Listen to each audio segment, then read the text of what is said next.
Welcome back to my Colorado mountain garden and homestead. And I got behind schedule today, so I'm sorry I didn't get a lot of how I was breaking it down.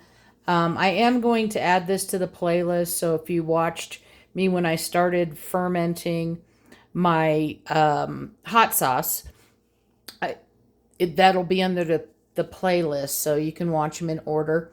So basically what I did is I took everything that I had and I drained off the brine. I saved the brine from everything in case I needed to add more of one or the other.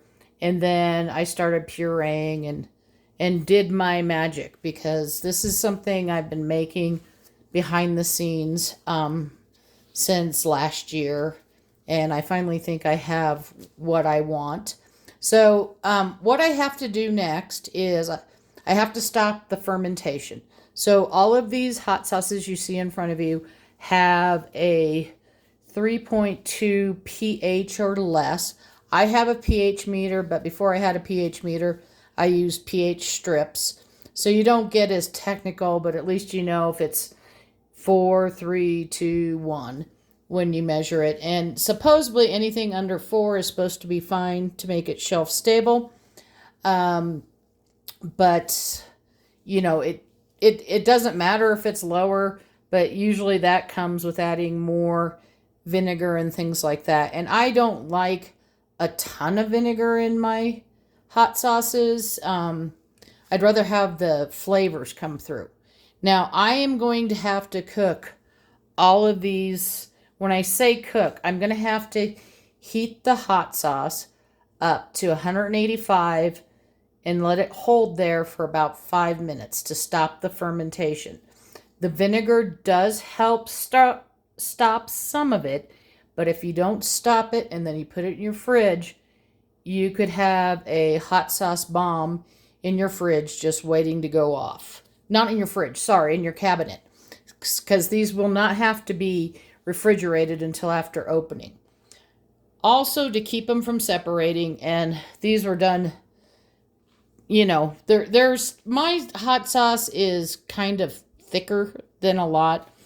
So this isn't like Tabasco or whatever. So the mild's going to be the thickest, then the medium, then the hot. So I am adding xanthan gum to basically, you know, the water and the vinegar will eventually separate away from the solids in these. And while there's nothing wrong with that, you can shake it up and it's perfectly fine. I use the xanthan gum to keep that together, so when you look at it, it's always mixed. Now, you don't need a lot. I believe that this mild is going to make about 4 bottles. It might be 5. And so for something as thick as this, you don't need as much xanthan gum. And again, everything I had to learn over time. So the hot is going to be the most liquidy, so I will probably add a little bit more, but I'm just going to tell you how little this is. Here's my xanthan gum. That is 0.1 gram. So 0.1 gram, and there's 4 in here. And I measured it with like a quarter of a teaspoon, and that was too much. So, and I have a scale.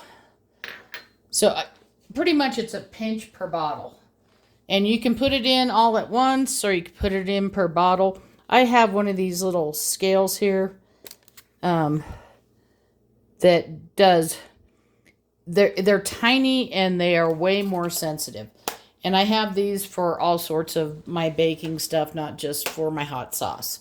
So this huge bag of xanthan gum here, which is 8 ounces, is going to last me for forever. I used this the last time I made it.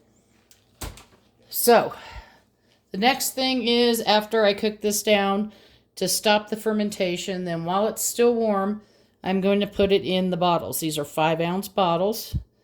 I buy the ones that come with a cap, regular cap, and the little stopper.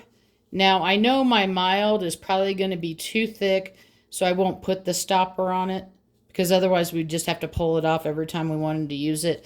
But the medium and the hot should be fine. The other thing these ones come with is this cute little cap so you can seal the top. So after I fill my jars, the first thing I'm going to do is put the lid. If I have to put the stopper in, I'll put the stopper in. But I put the lid on. And then while they're cooling, I'm going to put them upside down. And I just use the little box that the bottles came in to hold them upside down, because that helps seal. Let me show you. See that little white? That's kind of like a seal, but it helps seal it even more.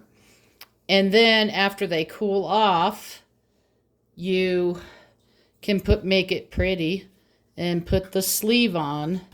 And this sleeve, basically, some people dip it in hot water. I don't dip it in hot water. I use my blow dryer because it seems to work better. I will probably blow dry it while it's upside down, so I know that I have the weight. I don't know if you can see that. There you go. I have the weight, so everything's sitting solid. And then it's just like a little shrink wrapper. And then if you give them away as gifts or sell them or whatever, there's the little tab there so you can pull it off, and it just makes it pretty. Just got some water on there. I have the gloves on because this is hot sauce, guys. And if you touch your eyes or any sensitive spot during all this process, plus it's, for cottage rules, you've got to have the gloves on when you're making stuff. So that's why it's on. And I just have a little funnel here. Hang on. That fits right in. Now, depending on how, like this thick one, I may have to put like a bamboo skewer in here to kind of keep the hole open so it doesn't clog up. I don't know why that works, but it does. I'll start by just pouring it in.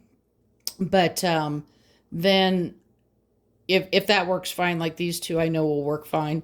If not, I can put a little bamboo skewer in there. I do only use either my stainless steel pan or I have a glass saucepan. So I'm going to use the glass because it'll fit, I'll have to do one at a time, which is fine. I'll put the glass saucepan and then I'll put it into a measuring cup because I don't want to try and pour it out of the pan. I want something that has a little spout on it. So the next video, it may not be till tomorrow if I might be too tired by the time I get done. I'll make the video tonight, but I don't know if I'll get it posted. So you watch for it tomorrow. You'll see these all bottled up and you'll see how many I get. Hope you're having a wonderful day. Happy cooking.